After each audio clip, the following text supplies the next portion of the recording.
Le secteur associatif bruxellois est en crise. Depuis plus d'un an, l'absence de gouvernement régional plonge le secteur associatif dans une situation de plus en plus vulnérable. Projets gelés, budgets bloqués, licenciements et congés sans solde touchent aussi bien les domaines du social, de la santé, de l'éducation que ceux de l'environnement ou du sport. Cette paralysie institutionnelle prive les associations de visibilité sur leur financement. Certains acteurs licencient, d'autres réduisent leurs activités ou ferment des services. D'après la RTBF, ce sont plus de 100 000 travailleurs et de nombreuses associations qui sont concernées alors que les demandes d'aide, notamment l'aide alimentaire ou l'hébergement d'urgence, elles, continuent d'augmenter. Le financement du secteur associatif se fait actuellement par l'utilisation des 12e provisoires et assure un service minimum.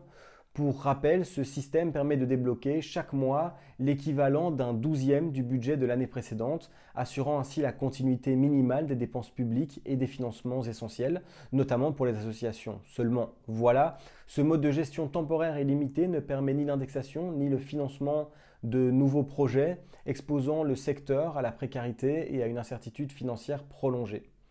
Les associations les plus touchées par l'absence de gouvernement en région bruxelloise seraient celles actives dans l'aide sociale, la lutte contre la pauvreté, l'hébergement d'urgence, le soutien aux sans-abri et l'accompagnement des publics vulnérables.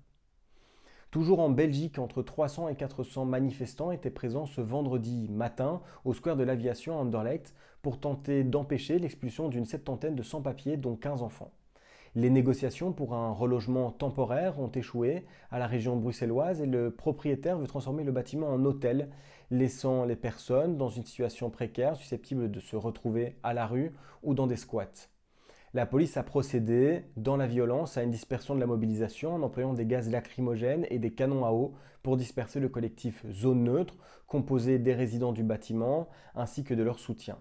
Ces interventions ont été dénoncées par des riverains et des associations comme disproportionnées dans un contexte où les expulsés n'ont à l'heure actuelle toujours aucune solution de relogement immédiate. En Wallonie, 20% des agriculteurs ont un revenu nul ou négatif. L'agriculture wallonne traverse une profonde transformation sous l'effet de la politique agricole commune européenne et des pressions environnementales. Malgré ces aides publiques, 300 millions d'euros par an, soit 25 000 euros par agriculteur, des exploitants voient leur revenu du travail tomber à zéro ou devenir négatif. Si au moins un cinquième du secteur est en crise, un autre cinquième affiche, lui, au contraire, des revenus supérieurs à 60 000 euros par an.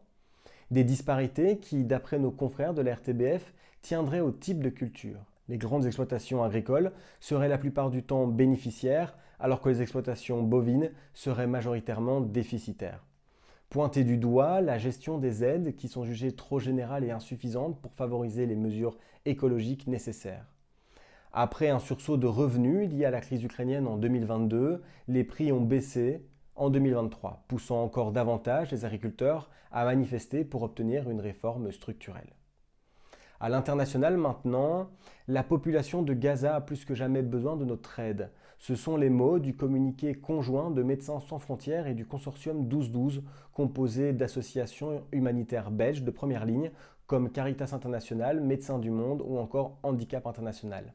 Il lance un appel urgent à la solidarité. D'après Isabelle Verhagen, présidente du consortium, Gaza dépend déjà depuis longtemps de l'aide humanitaire, mais aujourd'hui il est très clair pour tout le monde que la situation est catastrophique. Malgré le cessez-le-feu en vigueur, l'accès au matériel médical, aux médicaments, à la nourriture, à l'eau, à un abri, à des soins psychologiques et au soutien aux personnes handicapées est actuellement très limité. En cause, l'aide humanitaire qui arrive toujours au compte-gouttes. Malgré les appels de la communauté internationale pour rouvrir tous les points de passage, un contrôle strict est imposé par Israël. Le gouvernement de Benjamin Netanyahou interdit les matériaux dits à double usage civil et militaire, ce qui inclut toujours les équipements médicaux essentiels à la stérilisation, à la purification de l'eau et plus généralement aux soins médicaux. Pour rappel, selon l'ONU, ce sont actuellement plus de 2 millions de Gazaouis qui dépendent de l'aide internationale. Merci d'avoir regardé mes news, abonnez-vous pour rester informé.